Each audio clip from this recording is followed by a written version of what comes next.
Hey guys, Professor Bill, Comic Book University, and Batman issue number 95, part one of the Joker War. Things get really bad in here, all right? I'm not talking bad in a bad way, no, bad in a holy crap, this is going to be amazing way. The book is all over the place, but very contained. There's a lot of jumping around, not in time necessarily, although a little bit of that happens in the beginning. I'm just going to have to get into the book. First, I want to tell you about the worst part of the book, and that is not who made the book, but how they put it. It's all over the place on here. It's like, oh, here's a little here. Here's a little here. Oh, look, down here. Here's some people made the book. Down here, here's some stuff. Oh, look over in this page. There's a different page. God, I hate that. Don't do that. I want to know who made the book. I don't want to freaking search for it. I don't want it to be invisible. I flip back and forth through this book trying to figure out who made the freaking book. It's too much. So this might take a minute. Let's get talking, though. DC Comics very proudly presents, I hope they very proudly present, The Joker War, Part 1. James Tynion IV is the writer, George Jimenez on art. God bless this man's soul and his drawing hand. Tomio Morey on colors. This guy also, man, holy crap. Clayton Cowles doing those killer letters. Jimenez and Morey doing the cover. Francisco Mattina doing the variant cover. And of course, Batman was created by Bill Finger, and I promise you he would be very impressed with this rendition of Batman. So we start off with Alfred. But this is, obviously it's a long time ago because Alfred's dead, babe. Alfred's dead. I like the idea that they go back to the original case where Batman's trying to figure out who the Joker is and what he's all about and trying to do, these beginning case studies on him. The idea that he thinks that Batman is the only person who's real in the world besides himself. That is very impressive if you study psychology at all, and I'm, an absolute dilettante on it, but nonetheless, if you do study psychology at all, that right there should get you like, oh, I know that one. Am I the only person in the world? Well, this is going to lead somebody to potentially, at the very least, try some very dangerous stuff, you think? So I dug on this comic book from beginning to end, man. The bouncing around, the idea that Alfred's saying, I'm always going to be there for you. The ending of this comic book where it seems like that might not be the case. This is, I know a lot of people have been talking about, Batman number 100. That's going to be the first appearance of the Bat Armor. Well, he's going to get the Bat Armor, the new Bat Armor at some point. I don't know when, but the first appearance of it, not with him wearing it, but the first appearance of it is actually here in this issue. So Joker War Part 1, if you want the official first appearance in a comic book of that metal armor, well, this is the one to do it. Actually, it's right here. Just like that. He turns and he looks. He's like, wait, what? And nobody seems to know where that came from. You'll know where it came from by reading the comic book. I mean, duh. And if for some reason you miss over it, ask in the comments. Comments are not a safe space.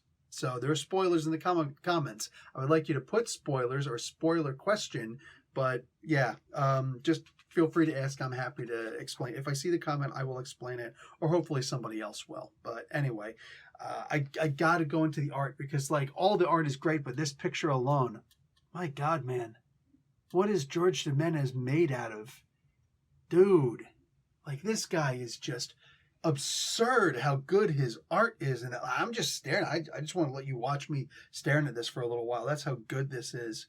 I'm going to show you again.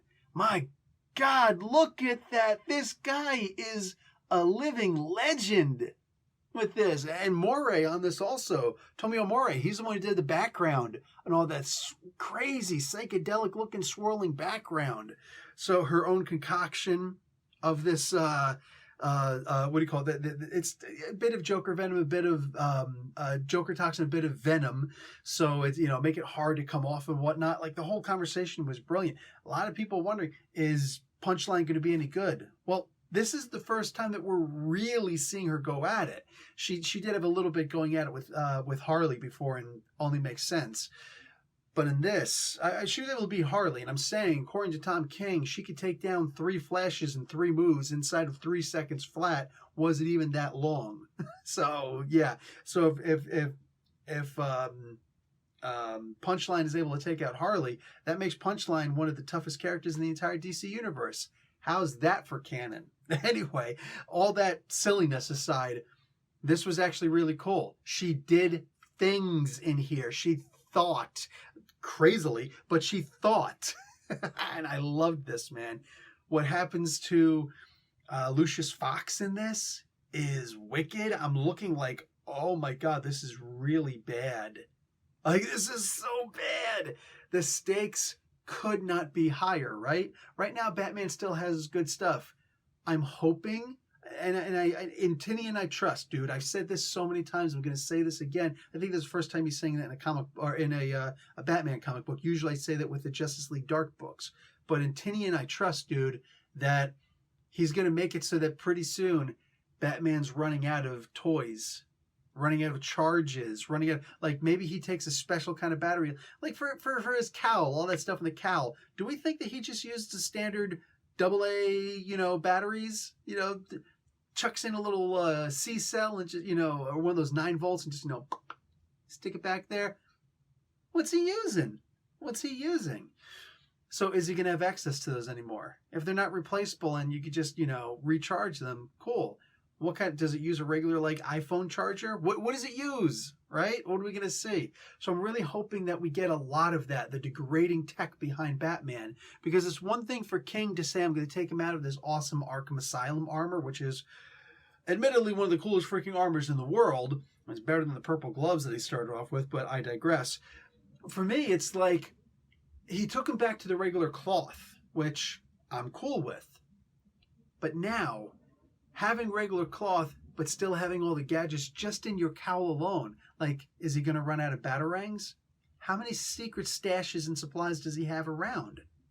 So I'm looking for, that's the main thing. When you lose your wealth, you lose your toys. I'm really hoping that I see that at some point in this comic book. Otherwise, that's probably going to be the biggest thing that makes me look at it as this is a huge missed opportunity.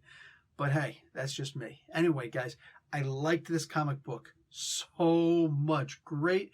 We've already seen the starts because of the preludes to the Joker War and some of the other tie-ins. There's Batgirl this week and there's Detective Comics, both preludes and tie-ins, vis-a-vis so on and so forth for this book. But wow, this was amazing. This was truly, genuinely amazing. I can't wait to see how this continues going on. Will this read better in a trade? Right now as it stands, no. It will not read better in a trade. This is one of those books that I'm happy to be on the ground reading this as it comes out, issue by issue.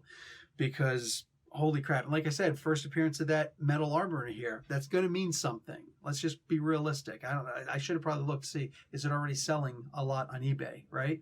But either way, freaking fantastic comic book. Go and check it out. Only looking forward to what is in the future, and I'm out. Make sure you like this video. I'll talk to you guys later. Professor Bill, Comic Book University. Class dismissed.